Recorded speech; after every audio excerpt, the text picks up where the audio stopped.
Undead Pets Chapter 9. After calling his mom, Joe headed to Oliver's house with Toby. I can't wait to show you Dumpling, Oliver grinned. Dumpling, who was poking his nose out of Joe's bag, groaned, Wish he'd stop calling the imposter Dumpling. I'm Dumpling. Joe ignored him. So, Oliver, when did you first notice that your hamster had lost weight? Oliver's mom glanced at Joe. About a week ago, I think, said Oliver. I was lying in bed watching Dumpling playing in his cage when all of a sudden he ran through one of his tunnels. He hasn't been able to do that for months. The real Dumpling blew a raspberry. That's because it wasn't me. Said Joe thoughtfully. So the weight loss was very sudden. Oliver's mom's eyes narrowed. Yeah, said Oliver, really sudden. Did you notice anything else unusual about Dumpling? Asked Joe, like a slight change of color, maybe? Just then, Oliver's mom coughed loudly. So, Joe, do you have any hobbies? She asked. Joe tried not to smile. You mean apart from being an annoying hamster expert? He thought. After that, every time the conversation returned to hamsters, Oliver's mom changed the subject. By the time they got home, she looked flustered and fed up. This is my house, said Oliver as they arrived at a bungalow with a blue front door. They went inside and Oliver kicked off his shoes. My room's down here. Come and see Dumpling. Wouldn't Joe and Toby like a snack first? Asked his mom. At the mention of food, Joe's tummy rumbled. Oliver frowned. Could we have it in my room? I really want them to see Dumpling. Oliver's mom hesitated. All right, then, she said wearily. Leave your shoes and bags in the hall, boys, she said, and look out for the vacuum cleaner. I didn't have time to put it away before I picked you up from school. No, not the vacuum cleaner, squeaked Dumpling. Joe scooped Dumpling out of his bag and stuffed him into his pocket. Then he followed Toby and Oliver to the bedroom.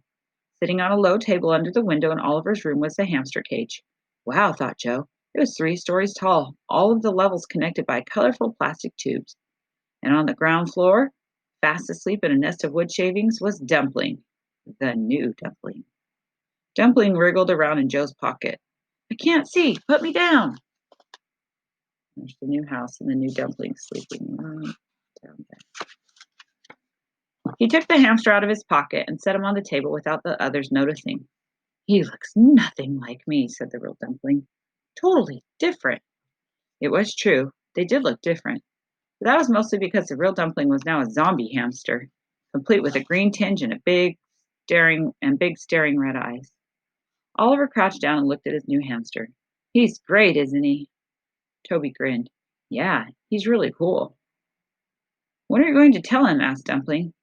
Joe shrugged. He wasn't sure where to start. Oliver, meanwhile, was tapping gently on the cage. I'll wake him up, and then maybe you can have a look at his teeth. Dumpling sulked off.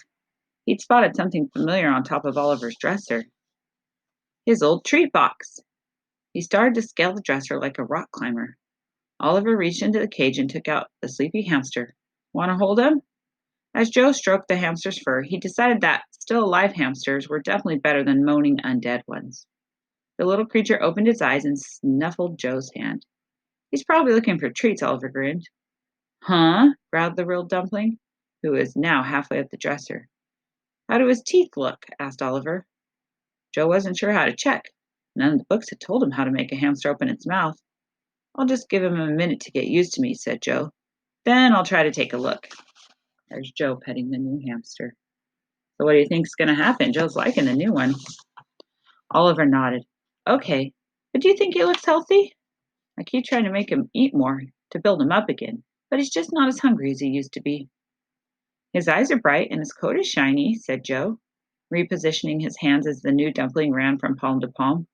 And he's certainly full of energy. It was true. He was a handsome hamster, exactly the right sort of weight, unlike other hamsters Joe could mention.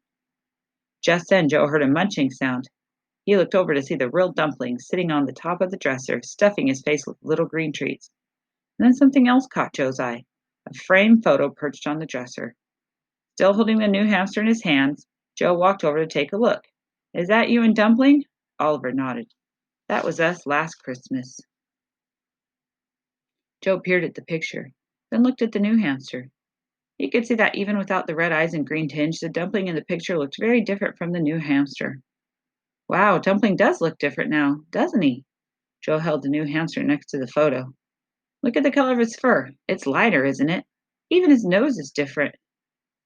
Oliver's eyes widened. That's weird. Just then, Oliver's mom came into the room carrying a tray laden with cookies and potato chips. Everything okay in here? She asked nervously. There he is comparing the Christmas picture and the new dumpling. As Joe turned to look at her, the new dumpling wriggled through his fingers and jumped. Joe tried to grab the hamster but missed and bumped into the dresser. As the dresser wobbled, the real dumpling lurched sideways, knocking over the picture, which crashed onto the floor, shattering the glass inside the frame. For just 1 second, everyone froze. Then there was pandemonium. Watch out for the glass, boys, said Oliver's mom, putting the tray down on Oliver's bed.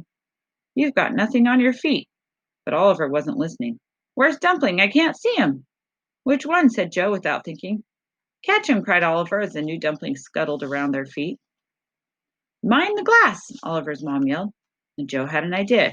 He raced out of the room and down the hall. He picked up the vacuum cleaner and dragged it back to the bedroom where Oliver and Toby were chasing the hamster, and Oliver's mom stood by with a look of terror on her face. Keep still, Oliver, shouted his mom again. You're standing right in the broken glass. Don't worry, I'll get it, said Joe. He plugged in the vacuum cleaner and switched it on. And that's when it happened. Oliver's mom glanced from the vacuum cleaner to the hamster scuttling wildly at their feet. She waved her hands at Joe. No, not the vacuum cleaner. You don't want to suck up Dumpling, she screamed. Not like last time. Stop, stop. Whoa, cat's out of the bag. She said it. There they are, Toby and Oliver chasing the new hamster, Joe trying to vacuum, and Mom screaming. They caught Mom. Poor Mom, she was only trying to help. Oliver stopped in his tracks. What? Oliver's mom clapped her hand over her mouth, as though she wished she could suck up the words she had just said. All right, we have chapter 10 left to finish this story. Poor Mom.